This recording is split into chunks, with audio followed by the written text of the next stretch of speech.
Imagine this harrowing scene. It is the year 854 A.D. You stand as a Swedish Viking, not in triumph, but in terror, at the formidable gates of Upolu, a stronghold in what we now call Lithuania.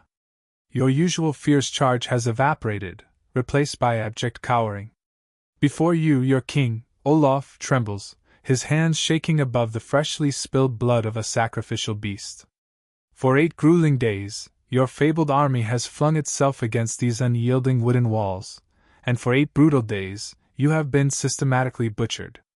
The very gods of war, Odin and Thor, have fallen silent, their favor conspicuously absent. The sacred runic lots, cast for guidance, refuse to foretell victory. They won't even promise a safe retreat. You are utterly trapped.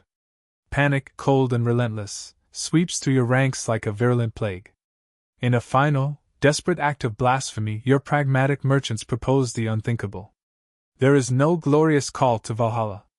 Instead, you drop to your knees in the mire, offering a desperate prayer to the Christian God, the deity of your sworn enemies, begging merely to survive the coming night. This is a far cry from the Viking age you thought you knew. This is the stark, brutal moment when the hunters themselves realize they have become the hunted, prey to a tribe the Vikings feared above all others. Before we delve deeper into these forgotten tales of survival and suffering, if you find yourself intrigued by the concealed truths of history, please consider showing your support by hitting that like button and subscribing for more compelling content like this. And I genuinely invite you to share in the comments below where you're tuning in from. I find it truly remarkable that we can explore these ancient narratives together, connecting across vast distances and different eras through our shared human curiosity about the past. The notion of a Viking army, legendary for its ferocity, bowing to pray to Jesus out of sheer terror might seem impossible, yet it is a documented historical fact. This extraordinary event was meticulously recorded by Rimbert in the Vita and Skræling, not as a fleeting rumor, but as a direct, first-hand witness account of profound humiliation. To truly grasp why thousands of seasoned Swedish warriors were trembling uncontrollably at Upolu, we must first examine the horrifying carnage that transpired just 1 year prior. In 853 A.D., the Danes, widely acknowledged as the most formidable military power in northern Europe, attempted to crush this very same enemy. Their defeat wasn't merely a loss, it was an annihilation. The Curonians, a resilient Baltic tribe that commanded the fierce coastlines of modern-day Latvia and Lithuania, did not passively await their fate behind defensive walls. Instead, they boldly swarmed the unsuspecting Danish fleet. In a single day, they massacred half of the Danish expeditionary force, swiftly seized their prized longships, and plundered every last ounce of gold and silver the Danes had accumulated from their raids in the west. The renowned hunters who had terrorized England and Francia had, in essence, stumbled into a meticulously crafted bear trap. So, when King Olaf and the Swedes arrived at Upolu a year later, they were not marching into some primitive, undefended village. They were staring down a formidable fortress, bristling with 15,000 hardened warriors who were clad in Danish armor and brandishing Danish swords, trophies taken from the very men they had just killed. This was not a raid, it was nothing short of a suicide mission. The Swedes, in their desperation, launched wave after relentless wave of attacks. Yet, a hail of arrows rained down upon them, the enemy's shielding walls held firm and impregnable, and the Curonian counterattacks were executed with terrifying precision and brutal efficiency. The Vikings found themselves fighting a mirror image of their own ferocity, men who intimately understood the sea, who mastered iron, and who possessed a chilling ruthlessness that could make even the hardened Norsemen flinch. The profound silence of their Norse gods throughout the siege became the ultimate breaking point. When the runic lots offered no solace, the army, in effect, mutinied against their own faith. The terror was so absolute that when they finally negotiated a truce, the Swedes made no demands for land or submission. They simply pleaded for their lives. They paid a significant ransom in silver, meekly returned their prisoners, and hastily fled back to their ships, leaving the Curonians utterly undefeated and victorious. This humiliating siege at Upolu definitively shatters the myth of Viking invincibility. It brutally exposes a harsh reality of the Baltic Sea, The Vikings did not, in fact, rule these waters unchallenged. They shared them with genuine monsters. These Easterners were far from passive victims. They were the Curonians and Ysilians, formidable warriors who would soon cease waiting for the Vikings to come to them, and would instead begin sailing west, intent on burning Swedish cities to the ground. So, who precisely were these men who stood defiantly on the ramparts of Upolu, gazing down upon the shivering Swedish king? The Norse sagas often refer to them vaguely as Easterners, or heathens, undifferentiated masses of faceless enemies destined for conquest. But to the Vikings who actually navigated these treacherous waters, these tribes had specific names, names whispered with a potent mixture of greed and dread. They were the Curonians and their island-dwelling neighbors, the Ysilians, or Ysilians. They were not Slavs, nor were they Germanic peoples. They were Balts, a distinct and ancient branch of the Indo-European family tree that had deeply rooted itself along the southeastern shores of the Baltic Sea, in what is now modern-day Latvia and Lithuania. To truly comprehend why the Vikings came to fear them so profoundly, we must first understand the very land that forged them. Geography is, more often than not, destiny, and in the case of the Curonians, geography proved to be a powerful weapon. The coastline of Kurland is a deceptive, treacherous landscape. It bears no resemblance to the deep, rocky fjords of Norway, where a Viking longship could effortlessly glide into a deep harbor. This is a world defined by constantly shifting sand dunes, shallow, labyrinthine lagoons, and river deltas that transform with the changing seasons. Its most infamous feature is the Curonian spit, a long, thin, curved finger of sand that delicately separates the open Baltic Sea from the enclosed Curonian lagoon. To any outsider, this was nothing short of a navigational nightmare. A typical Viking longship, meticulously designed for the vast open ocean and deep, navigable rivers, was acutely vulnerable here. If you were unfamiliar with the hidden channels, your ship would inevitably run aground, and if you ran aground in Kurland, your fate was sealed. You were dead. The Curonians, however, had completely mastered this aquatic labyrinth. They constructed their settlements not merely for everyday living, but with the explicit intention of making their adversaries die hard. Upolu, the very fortress we just envisioned, was a quintessential hill fort. These were not the grand stone castles found in France. Rather, they were massive earthworks crowned with intricate timber palisades, often strategically surrounded by natural swamps or sharp river bends. They were ingeniously designed to bleed an attacker dry. But the Curonians were not simply hunkering down in the mud. They were, in fact, incredibly wealthy, and that very wealth was what initially drew the Vikings to their doorstep. For centuries before the Viking Age even began, this region served as the vital starting point of the ancient amber road. The Romans, in particular, prized Baltic amber, a fossilized tree resin, even above gold itself, referring to it as northern gold. The Curonians controlled the largest deposits of the world's highest quality amber. They expertly traded it south to Rome, to Greece, and eventually, far eastward to the Arab world. Archaeologists excavating Curonian graves have unearthed Roman coins, Arab dirhams, and Frankish swords, telling us two critical things.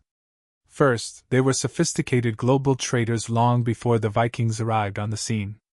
And second, they possessed a great many things worth stealing. This extreme wealth inadvertently created a specific evolutionary pressure. When you find yourself the richest tribe in a notoriously violent neighborhood, you are left with only two fundamental choices: become a victim or become a warrior. The Curonians decisively chose the latter. They systematically militarized their entire society. Every able-bodied man was a warrior, and their social hierarchy was intrinsically defined by martial prowess. They evolved from peaceful, albeit shrewd, traders into a military democracy, where leaders were selected based on their demonstrable ability to lead successful raids and valiantly defend the tribe. But the Curonians were not alone in this profound transformation. Just to their north, on the large island of Saaremaa, resided the Ysilians. If the Curonians could be likened to the Spartans of the Baltic, then the Ysilians were its notorious pirates. The Ysilians are technically a Finno-Ugric people, distant cousins to the modern Finns. However, culturally and militarily, they forged a deadly Baltic Viking alliance with the Curonians. The Norse sagas speak of the Icelians with a particular, intense hatred. In Heimskringla, the legendary Icelandic historian Snorri Sturluson recounts a striking episode. The Norwegian Queen Astrid, fleeing with her young son to Novgorod, was intercepted by Icelian pirates. They didn't merely rob the royal ship, they brazenly enslaved the future king of Norway. Consider the audacity of that act. The Icelians captured a Viking prince, a member of royalty, and sold him into slavery for the paltry price of a goat. That single detail vividly illustrates the profound level of disrespect and the immense power we are grappling with here. The relationship between the Scandinavians and these Baltic tribes was emphatically not a one-way street of Viking dominance. It was a centuries-long, brutal blood feud. It was, in essence, a mirror match. The Vikings and the Curonians were fundamentally the same animal, separated only by a stretch of sea. Both societies were staunchly pagan, both revered and worshipped war, both skillfully employed ships to project their power, and both considered plunder a perfectly legitimate economic activity. The tragic irony for the Vikings was their arrogant assumption that they were the only true sharks in this particular tank. They were gravely mistaken. By the mid-Viking age, the Curonians and Icelians had transcended mere defense of their valuable amber. They shrewdly realized that the very same winds that propelled the Swedes to Kurland could just as easily carry them to Sweden. They began to construct their own formidable fleets, not for the purpose of trade, but specifically for strandhog, the Viking term for destructive coastal raiding. They quickly adopted Viking weaponry, improved upon it, and then turned their predatory gaze toward the rich trading towns of Mälaren and Gotland. The Vikings themselves referred to this region as Straveg, the East Way. It was their fabled road to the immense riches of Constantinople and the distant Silk Road. But to successfully traverse the Straveg, one had to pass through the formidable gates guarded by the Curonians and Icelians. Many a Viking chieftain paid their toll to these tribes, not in silver, but tragically in blood. The Curonians were, without doubt, the unforgiving gatekeepers of the East, and they demanded an excruciatingly heavy price. As we journey deeper into their world, we must now examine the ingenious tool that enabled them to effectively challenge the masters of the sea. The Vikings possessed their legendary longships, arguably the greatest naval technology of the age. But the Curonians had devised a devastating counter to the longship, a vessel meticulously designed specifically to hunt it down. If you were a Viking living in the 9th or 10th century, your very life, your accumulated wealth, and indeed, your survival itself depended entirely on one unparalleled piece of technology, the longship. It stood as the supreme engineering marvel of the Dark Ages. With its remarkably shallow draft, its perfectly symmetric bow and stern, and its innovative flexible hull, it possessed the astonishing capability to cross the vast Atlantic Ocean or elegantly glide far up a river deep within France. It was renowned for being fast, terrifyingly efficient, and strikingly beautiful.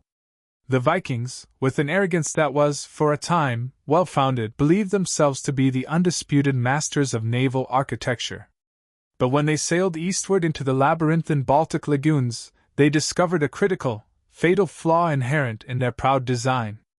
The longship, while expertly built for open water hunting, was simply not constructed for the specific kind of trap the Curonians had so cunningly laid.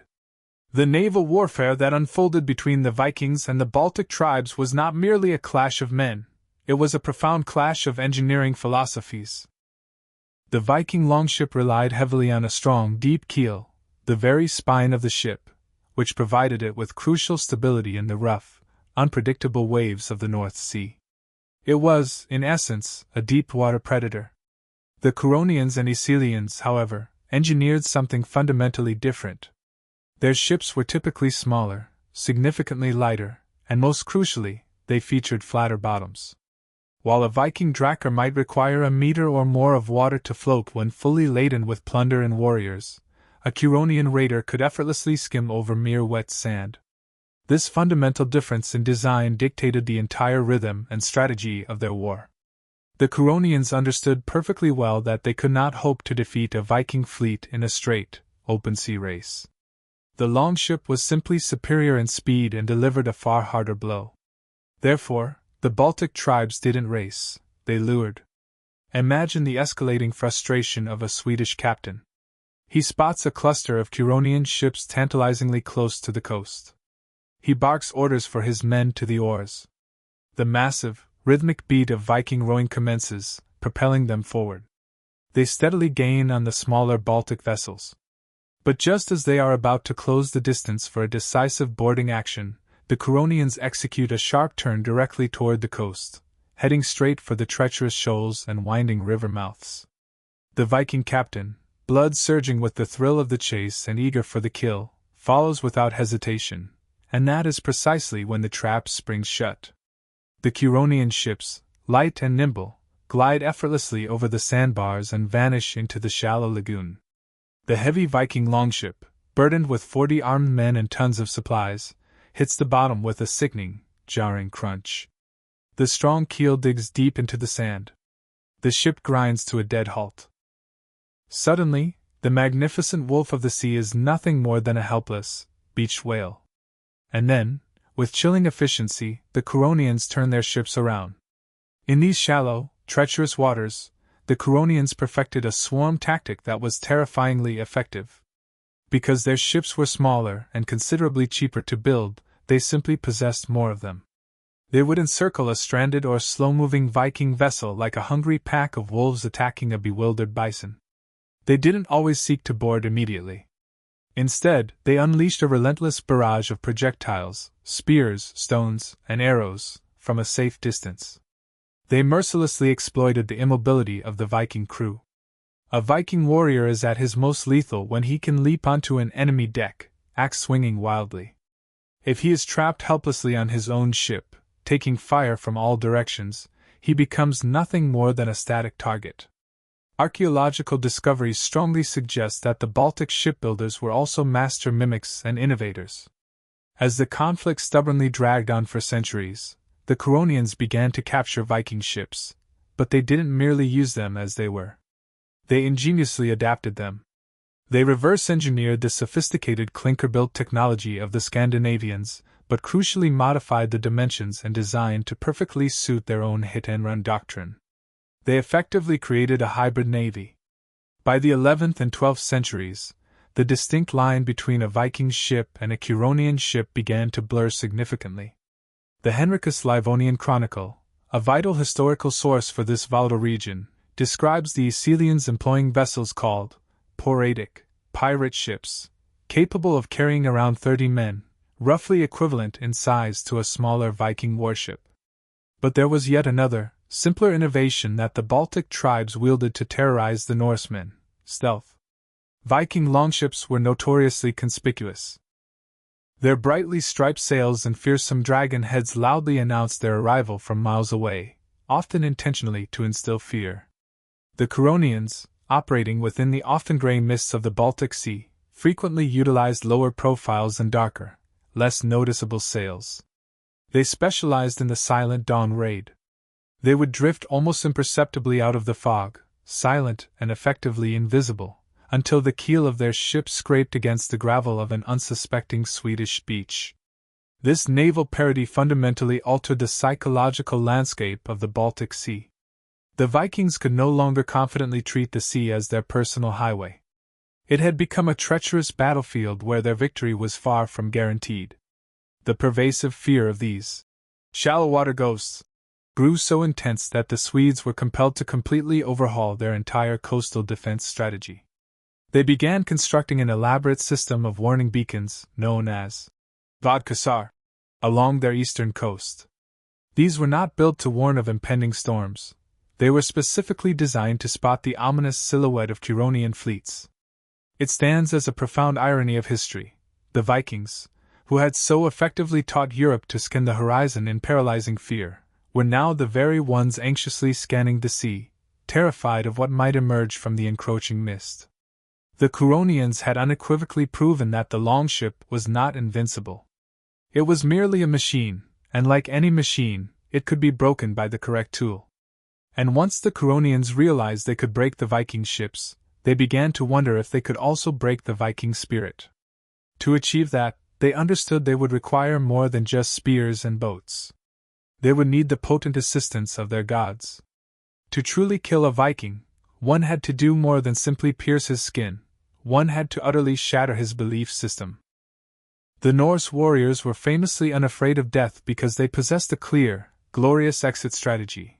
Die bravely in battle with a weapon firmly in hand, and the valiant Valkyries would personally carry you to Valhalla. It was a religion meticulously crafted for war. But when the Vikings sailed eastward, they encountered a spiritual system that didn't just challenge their gods, it filled them with unadulterated terror. The Curonians and Icelians didn't just fight with cold iron, they fought with what the Norsemen dismissively called seed, dark magic. While the Vikings worshipped anthropomorphic gods like Odin the Wanderer and Thor the Thunderer, the Baltic tribes were profoundly animistic. They perceived the divine in every aspect of their natural world, the sun, the thunder, the ancient, sacred oak trees, and most disturbingly to the Vikings, the snakes. In Baltic mythology, the grass snake was revered as a sacred creature, a potent symbol of fertility and good luck, often kept inside homes and lovingly fed milk. To a Viking, witnessing a warrior reverently honoring a serpent might have chillingly evoked the image of Jormungandr, the world serpent, a monstrous beast heralding the apocalypse. It was utterly alien, it was profoundly wrong in their worldview. But the true, gnawing terror wasn't about snakes. It was about the terrifying lottery of death. We know from the chilling chronicles of Adam of Bremen and Henry of Livonia that the Baltic tribes practiced human sacrifice with a disturbing, almost bureaucratic efficiency. When Curonians captured Viking prisoners, they didn't simply enslave them all. They frequently cast lots to meticulously decide who would be offered as a sacrifice to their gods. Imagine yourself a proud Viking jarl, bound helplessly in ropes. You are accustomed to the chaotic frenzy of battle, but now you watch in horror as a Curonian priest calmly rolls dice or picks marked sticks. If the lot falls on you, your glorious journey to Valhalla is abruptly cancelled. You are not dying in honorable combat, you are dying as mere livestock, a ritual offering. This represented the ultimate spiritual humiliation for a Norseman. It was not a good death, it was an utter erasure of honor. These sagas are replete with unsettling whispers of Baltic sorcery. The Norsemen genuinely believed that the Easterners possessed the power to control the weather, to summon devastating storms capable of capsizing longships, and even to blunt swords with a single, malevolent glance. In Egil's saga, one of the most famous Viking epics, the hero Egil Skallagrimsson and his brother are captured by Curonians. They are not treated as noble adversaries but are ignominiously kept in a pit. The saga describes the Curonians as possessing a strange, knowledgeable malice. When Egil eventually escapes, he doesn't just flee, he deliberately burns their house down with them inside, a visceral reaction born of intense loathing and a profound fear of their otherness. This psychological warfare was a tangible, potent weapon. The Curonians actively cultivated this fearsome reputation. They wanted the Vikings to genuinely believe that the forests of Kurland were haunted. They wanted the Swedes to be convinced that the very winds of the Baltic Sea obeyed the will of the Icelian chieftains. There is one specific account that sends shivers down the spine. It involves a Belgian missionary, as chronicles mention, who allegedly witnessed the Icelians engaging in ritual cannibalism, reportedly drinking the blood of their enemies to absorb their strength. While modern historians hotly debate whether this was a literal practice or symbolic propaganda, its psychological effect on the contemporary mind was undeniably real and terrifying. To the Christianizing world and the pagan North alike, the Balts were perceived as the wild, untamed men of the frontier, completely unbound by the conventional rules of civilized warfare. This profound fear of the unknown East engendered a crippling hesitation in the Viking mindset. One might raid England with a light heart, knowing the monks would merely pray for salvation. But raiding Kurland meant potentially ending up gutted on a pagan altar beneath a sacred oak tree, your blood fed to a serpent, your very soul trapped in a grim land that Odin's ravens dared not visit. The Curonians knew this, and as the Viking Age began its slow decline, they expertly leveraged this fear to fuel their own expansion. The Easterners were no longer content with merely defending their lands. The spirits of the Baltic were hungry, and the coasts of Sweden were now teeming with unsuspecting prey. History books often tell us that the Viking Age effectively ended in 1066 when King Harald Hardrada famously took an arrow to the throat at Stamford Bridge in England, but this narrative is largely a Western-centric fabrication. In the Baltic Sea, the relentless violence did not cease. It simply and terrifyingly changed direction. As the 11th century bled ominously into the 12th, a strange and terrifying phenomenon began to manifest. The horizons of Sweden and Denmark, once the confident launchpads for world conquest, began to fill not with their own ships, but with enemy sails. The Curonians and Icelians were coming, and they were most certainly not coming to trade. By this period, Scandinavia was undergoing a profound transformation. Sweden and Denmark were slowly but surely evolving into Christian kingdoms. They were busily constructing grand stone churches, centralizing their power, and gradually leaving behind their old, piratical ways. But the Baltic tribes remained fiercely pagan, holding fast to their ancient beliefs. They had observed the Vikings for 3 long centuries. They had mastered the unpredictable currents. They had meticulously copied and improved upon the Viking ship designs, and now they sensed a palpable weakness. The formidable wolves of the north had, in their eyes, become domesticated dogs, and the wild, untamed men of the east perceived a golden opportunity. The devastating impact of these Baltic raids was so severe that it literally reshaped the geography and defensive strategies of Scandinavia. If you travel along the eastern coast of Sweden today, you can still discover the lingering traces of the Vodkassar, a massive, sophisticated system of warning beacons. These were substantial piles of wood and stones strategically placed on high hilltops, designed to be ignited the very moment a hostile fleet was spotted. This elaborate system was not constructed to warn of impending storms or foreign invasions from further west. It was built specifically to alert the populace that the Icelians were coming.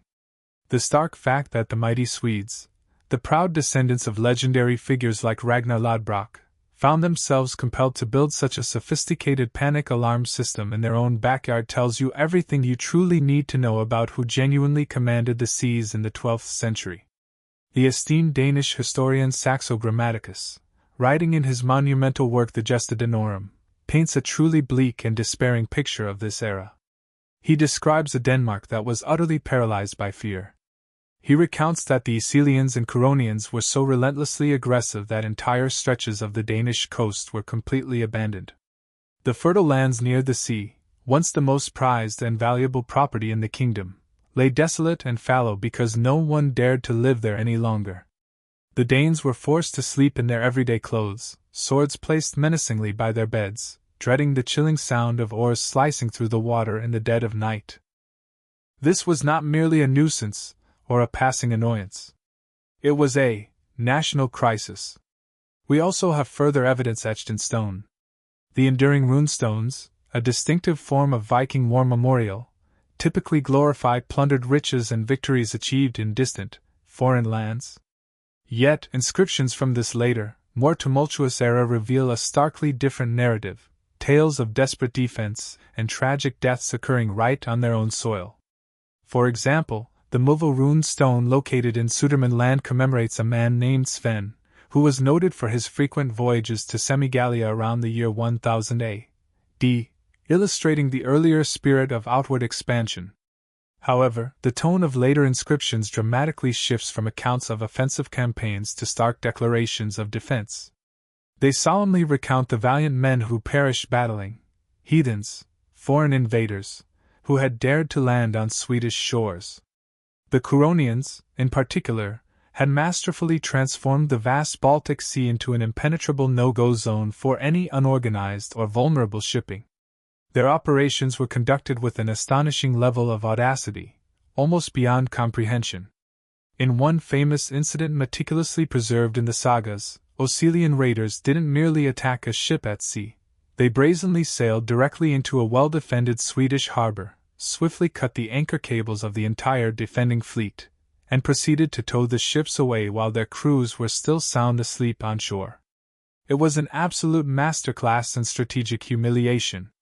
This profound shift in power dynamics, marked by a series of Viking defeats that historians rarely dwell upon, inexorably set the stage for a truly cataclysmic event. The raids were growing increasingly bolder, the attacking fleets were becoming exponentially larger, and the chosen targets were significantly more important. The Baltic tribes were no longer content with merely burning isolated farmhouses. They coveted a prize that would send shockwaves across the known world, and in the summer of 1187 they found it. They set their destructive sights on the very heart of Sweden itself, the glorious, golden capital of Sigtuna. To truly grasp the immense magnitude of what transpired in the summer of 1187, one must first comprehend the significance of Sigtuna. It was far more than just a thriving trading post, it was universally regarded as the Rome of the North. It served as the undisputed political and religious heart of the newly Christianized Swedish kingdom. Strategically nestled deep within the complex network of Lake Mälaren, approximately 60 kilometers inland from the open sea, it was widely considered utterly untouchable. To launch an attack on Sigtuna, an enemy fleet would have to intricately navigate through the Stockholm archipelago, a labyrinthine maze comprising thousands of islands and treacherous narrow channels, all without being detected. The Swedes firmly believed that their unique geography was their ultimate shield. They were convinced that no one possessed either the necessary navigational skill or the sheer madness required to attempt such a daring strike. They were profoundly mistaken. On that fateful day, the worst nightmare of the Baltic region arrived directly at Sigtuna's doorstep. It was not a small, opportunistic raiding party merely seeking cattle. It was a massive, meticulously coordinated armada. Historians have debated for centuries precisely who manned these ships. Some ancient chronicles point to Karelians, others to Estonians or Osilians, while some specifically highlight the Curonians. The most terrifying answer, however, is that it was most likely a powerful coalition, a grand army forged from various Baltic tribes, united by a singular, chilling goal: to decapitate the Swedish state. The attack was absolute and devastating. The raiders didn't merely breach the city's formidable defenses, they swept through Sigtuna like an unstoppable firestorm. The imposing stone churches, revered symbols of the new Christian god who was supposedly sworn to protect the Swedes, tragically became death traps. The extensive wooden districts were ruthlessly torched. The colossal plumes of smoke emanating from Sigtuna would have been visibly discernible for miles around, a menacing black pillar signaling the brutal end of an era. But the invaders sought more than just mere loot, they aimed to send an unequivocal message.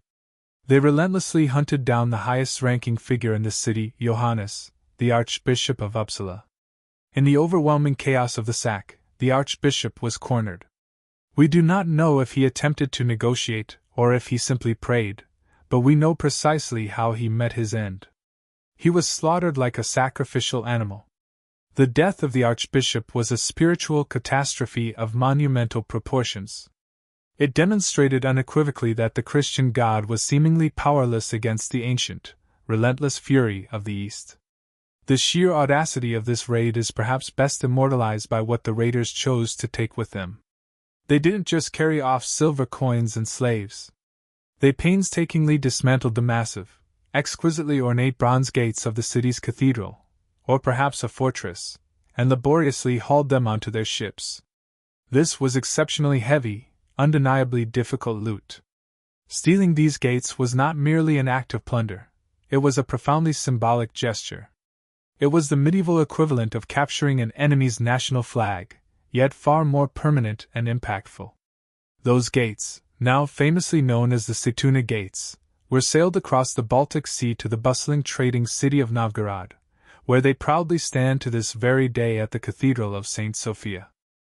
They are a physical receipt, an enduring testament to the Vikings' profound humiliation. The destruction of Sigtuna was unequivocally the 9/11 moment for medieval Sweden. It shattered their deep-seated sense of security completely. It proved beyond doubt that their defensive beacons were utterly insufficient. It demonstrated that the Baltic tribes were no longer just opportunistic pirates. They were an existential threat, fully capable of striking at the very heart of the kingdom. The shock was so profound that it directly led to the founding of a brand new city, one built specifically to strategically lock the entrance to Lake Mälaren and ensure that such a catastrophe could never happen again. That city, of course, became Stockholm. But the immediate aftermath was not about construction or rebuilding. It was about raw, unbridled vengeance. The devastating sack of Sigtuna hardened the unwavering resolve of both the Swedes and the Pope in Rome. The time for tolerance, or mere passive defense, was unequivocally over. The Baltic Sea simply could not accommodate two competing powers. If the pagans were strong enough to burn Sigtuna to the ground, then the pagans had to be utterly eradicated. The gears of history began to relentlessly grind towards total war. The Swedes, the Danes, and the Germans stopped viewing the Curonians as mere raiders to be repelled and began to perceive them as a malignant cancer that needed to be surgically cut out. The audacious raids of the Curonians had inadvertently woken a sleeping giant. The response would not be another scattered Viking expedition. It would be something far more organized, far more heavily armored, and far more ruthless in its execution. The Crusades were coming to the north. The burning of Sigtuna, while the Curonians' greatest victory, also paradoxically marked the definitive beginning of their end. By striking so hard and so defiantly at the heart of Christendom, they had drawn the furious gaze of a power far more dangerous and far better organized than the disorganized Viking chieftains. They had angered the Pope in Rome himself. For centuries, the Baltic had largely been a free-for-all zone of raiders and traders. But in the late 12th century, the fundamental rules of engagement drastically changed. The Pope declared the Northern Crusades. The mission was terrifyingly simple: convert the pagans or kill them. And to execute this divine will, a new breed of warrior arrived on the shores of Latvia and Estonia. These were not Vikings. They cared little for poetry or individual glory. They were the formidable Teutonic Knights and their local branch, the Livonian Brothers of the Sword.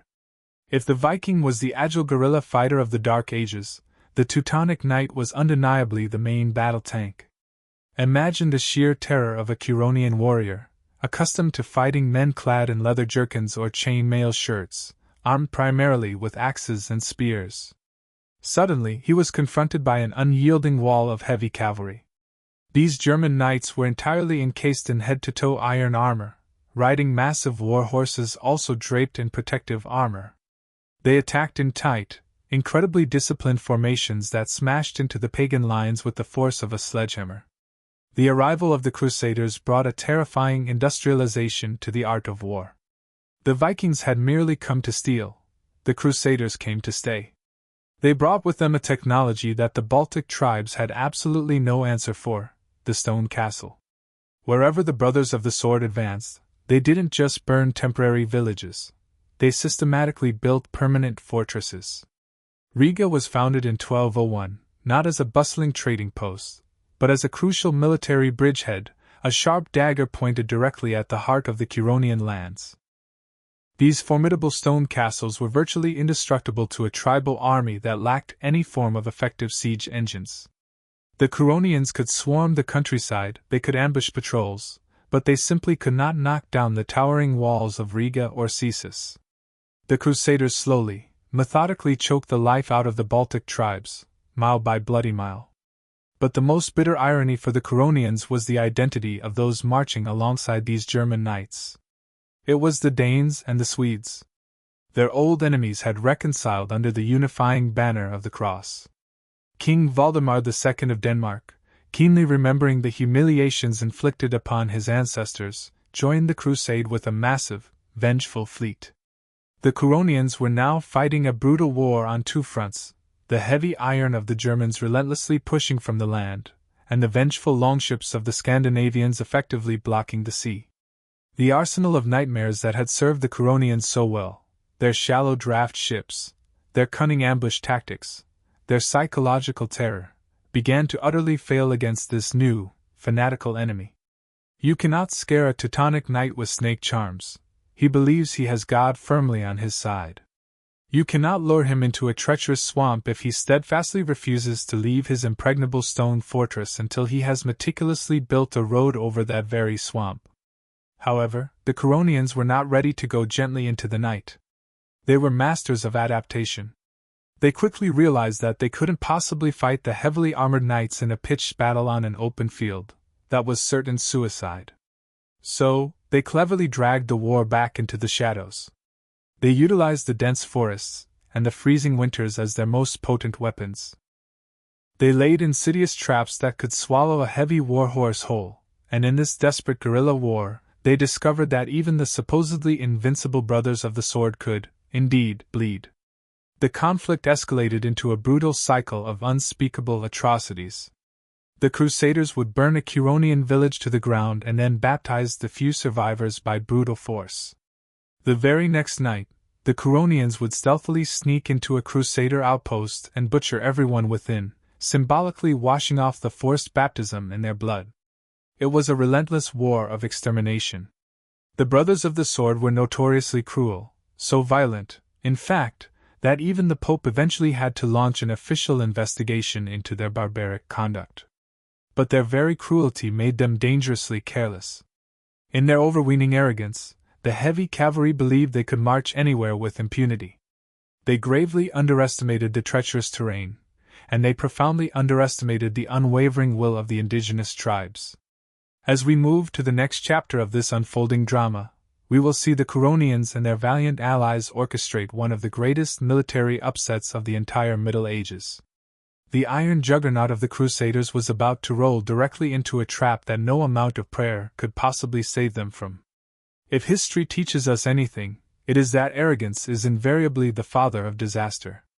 The Teutonic Knights and the Livonian Brothers of the Sword were steeped in arrogance.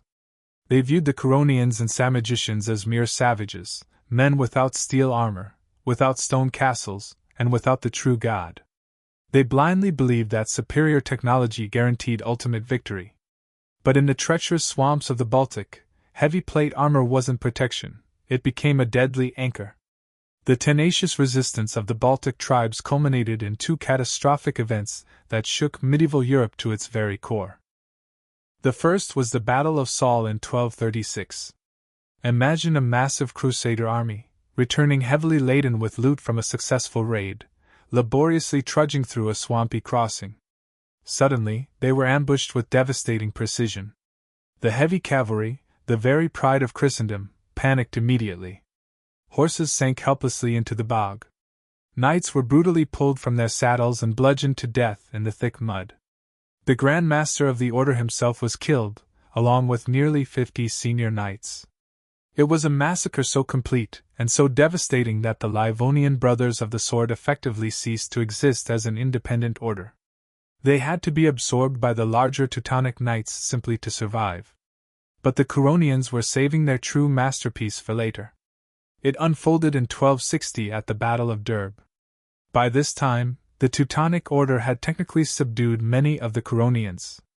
Numerous Curonian warriors had been forcibly converted to Christianity, and were conscripted to fight for the knights as auxiliaries. The Crusaders were marching to crush a burgeoning rebellion in Samogitia, and they brought the conscripted Curonians along, fully expecting them to serve as expendable cannon fodder. It was a fatal miscalculation. You can force a man to kneel, but you absolutely cannot force his loyalty. On the day of the battle, near the shores of Lake Dober, the opposing armies meticulously lined up. The Teutonic Knights prepared to launch their thunderous charge. But just as the battle was about to begin, the Curonians in the Crusader ranks did something truly extraordinary.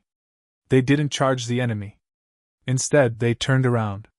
With a roar that must have sounded like Judgment Day to the German knights, the Curonians savagely attacked the knights from the rear.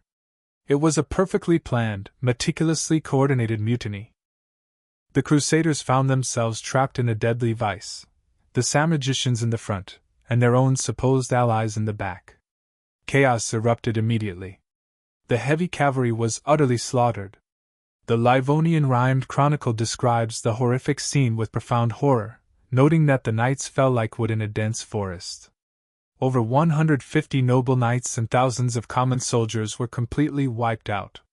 It was the greatest defeat the Teutonic Order would suffer in the entire 13th century. The stunning victory at Derb set the entire Baltic region ablaze. It immediately triggered the Great Prussian Uprising and widespread liberation movements across Latvia and Estonia. For a brief, shining moment, it truly seemed as though the old gods had returned. The Curonians defiantly threw off the yoke of the Church. They ceremonially washed away their forced baptisms. They diligently rebuilt their ancient pagan altars. The wolves, it seemed, were free again. But this glorious victory, triumphant as it was, paradoxically contained the very seeds of their ultimate doom. It absolutely terrified Christian Europe. The Pope and the Holy Roman Empire realized that a mere handful of local knights were entirely insufficient. They began to pour immense resources into the Baltic region. A crusade was no longer a side project, it was a total war effort of unprecedented scale. The Curonians had poked the slumbering beast one too many times. They had won the battle, but they had inadvertently convinced their powerful enemy that they must be utterly destroyed to win the overarching war. The years that followed Derb were not years of peace. They were years of a slow, grinding apocalypse. The Teutonic Order returned, not with their previous arrogance, but with a cold, mechanical determination. They no longer sought open battle. Instead, they systematically burned the crops. They starved the women and children. They built more castles, closer together, relentlessly tightening the noose around the Curonian neck. The last roar at Derb echoes through history as a testament to their indomitable spirit, but silence was inevitably coming, a silence that would tragically last for 700 years. History often concludes with a dramatic bang, a final, climactic battle, a burning city, a king nobly falling on his sword. But cultures rarely perish in such spectacular fashion. They die with a whisper. They die when a grandfather stops telling stories to his grandson in the old tongue. They die when a sacred name becomes just a word, and then just a sound, and then nothing. This was the tragic fate of the Curonians. They were not completely wiped off the face of the earth by the Teutonic Knights. Instead, they were slowly, methodically absorbed. After the brutal suppression of the great uprisings that followed the Battle of Derb, the Teutonic Order changed its strategy. They realized they couldn't kill everyone. They needed peasants to work the land. So, they offered a brutal, inescapable choice: total submission and forced baptism, or starvation. The Curonians, exhausted by centuries of relentless war with both Vikings and Crusaders, finally broke. They laid down their weapons. The hill forts that had once terrified the Swedes were either abandoned or converted into imposing Crusader castles. Over the next few centuries, a pervasive process of ethnocide, a deliberate cultural destruction, systematically took place. The Curonians in the north merged with the Semigallians and Latgalians to form the foundational elements of the Latvian nation. The Curonians in the south were absorbed into the Lithuanian state. The distinct identity of the Viking eaters began to irrevocably blur. By the 16th century, the old Curonian language, a tongue that had once commanded fleets and negotiated ransoms, had utterly ceased to be spoken. It vanished, leaving behind no books, no written laws, only a few enduring place names and the distinct accent of modern Western Latvians. However, history is full of stubborn ghosts. There was one tenacious group that refused to disappear completely. They were known as the Curonian Kings. This is one of the most fascinating and bizarre anomalies in Baltic history. In a feudal system where almost all local inhabitants were reduced to serfdom, a condition akin to slavery in all but name, 7 distinct villages of Curonians near the town of Caldega miraculously maintained their freedom. They held a special charter granted by the Teutonic Order. Why? Perhaps because their ancestors had betrayed their own people and sided with the knights at a crucial moment, or perhaps because the knights recognized their noble bloodline. We don't know for sure, but for centuries, these Curonian kings lived as free men. They proudly wore their own coats of arms, they carried swords, and they steadfastly refused to pay taxes like peasants. They were living fossils of a lost aristocracy, preserving the cherished memory of their warrior past well into the modern era. But there was another remnant, stubbornly clinging to the very edge of the world. Along the Curonian Spit, that thin, desolate strip of sand dunes where ancient ships once used to ambush Vikings, a unique group of people known as the Kursoniki managed to survive. They were fishermen, hardy and isolated. They spoke a dialect that was a strange, intriguing mix of Latvian, German, and Old Curonian. They built boats that looked suspiciously like the ancient shallow draft raiders. They kept the old ways alive simply because no one bothered to conquer a mere strip of sand. Tragically, What the mighty Teutonic Knights couldn't finish, the brutal 20th century did. World War II delivered the final, crushing nail in the coffin. As the relentless Soviet army advanced in 1944, the Kursaniki fled west or were forcibly deported. The population was scattered to the winds. Today, there are only a handful of people left who identify as Kursaniki. The tribe that once held the power of life and death over Swedish kings is now arguably extinct as a distinct cultural group. So, where did they go? Look around. If you walk through the bustling streets of Riga, Liepāja, or Klaipėda today, you are quite literally looking at them. Genetic studies of modern Latvians and Lithuanians reveal a direct, unbroken bloodline leading straight back to those Iron Age warriors. The hardware is still there, only the software has changed. The height, the profound resilience, the sturdy build that anthropologists often note in the Baltic states, that is the enduring legacy of the Curonians. The Curonians ultimately won the biological war, even if they lost the cultural one. They didn't vanish into thin air. They became the direct ancestors of modern nations. They traded their formidable swords for humble plows, and their pagan chants for Christian hymns, surviving the Teutonic Order, the Swedish Empire, the Russian Empire, and even the Soviet Union. They are the hidden substrate of the Baltic, a fierce, unconquerable drop of blood flowing in the veins of millions of people living today. We live in the age of the Viking. Turn on your TV, and you will see Ragnar Lothbrok sailing west. Play a video game, and you will wield Mjolnir. We have romanticized the Norsemen into the ultimate antiheroes, free, brave, and seemingly unstoppable. But the true story of the Curonians teaches us a humbling, vital lesson: no one is invincible. Every predator eventually encounters a predator. Every empire has a frontier it ultimately cannot cross. The Curonians and Icelians are the critical missing piece of the puzzle. Without them, our understanding of the Viking Age is fundamentally broken. We typically perceive the Vikings as the hammer of Europe, but in the Baltic, they were unequivocally the anvil. We celebrate the Viking exploration of the East, their great trade routes to Constantinople, but we rarely pause to ask who was guarding the toll booths on those very roads. It was the tribe the Vikings feared most. It was a people who forced the legendary Swedish kings to build panic alarms along their own coasts. It was a people who audaciously stole the gates of a capital city and made the gods of Valhalla go silent. Why have we forgotten them? Why are there no blockbuster movies about the siege of Upolu or the epic Battle of Derb? The answer lies in the inherent nature of history itself. History is not merely written by the victors, it is written by the writers.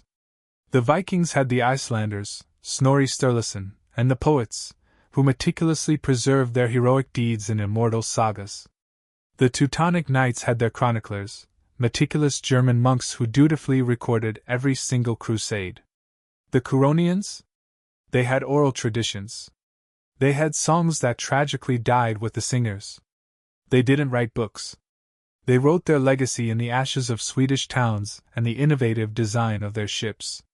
And when their language vanished, their entire side of the story vanished with it. We are left with a history viewed almost exclusively through the biased eyes of their enemies.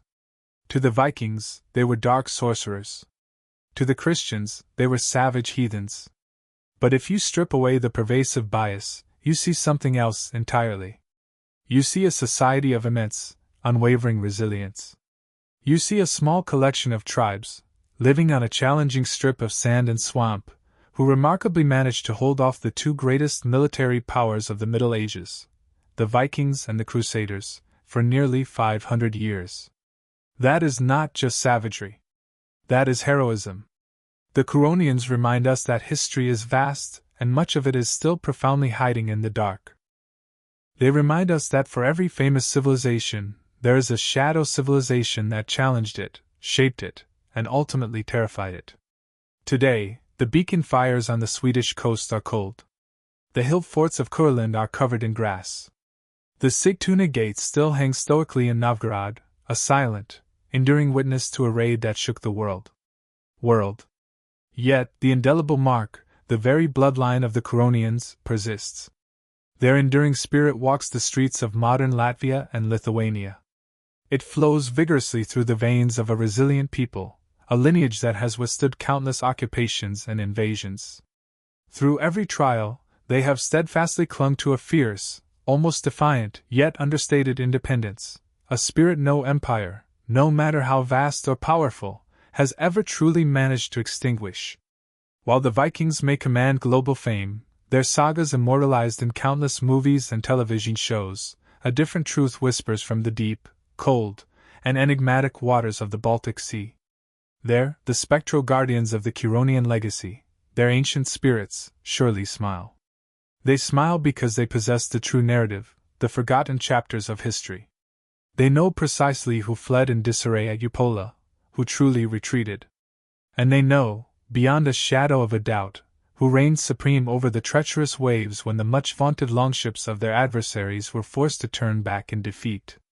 And now, after all these centuries, that crucial truth, that hidden history, has finally been revealed to you as well. If this revelation has ignited a desire within you to uncover more such lost civilizations, more cultures that history has unjustly attempted to erase from collective memory, then ensure you are subscribed to our channel. Here, we are diligently constructing an invaluable library of the forgotten, meticulously bringing these untold stories back into the light. For your next journey into these uncharted historical territories, click on the video now appearing on your screen. There, we delve deeper into the harrowing narrative of the Prussian Crusade, the poignant tale of the Curonian brothers who bravely confronted the formidable Teutonic Order, fighting fiercely until the very bitter end, ultimately sacrificing everything for their land and their people. I look forward to continuing this exploration with you there.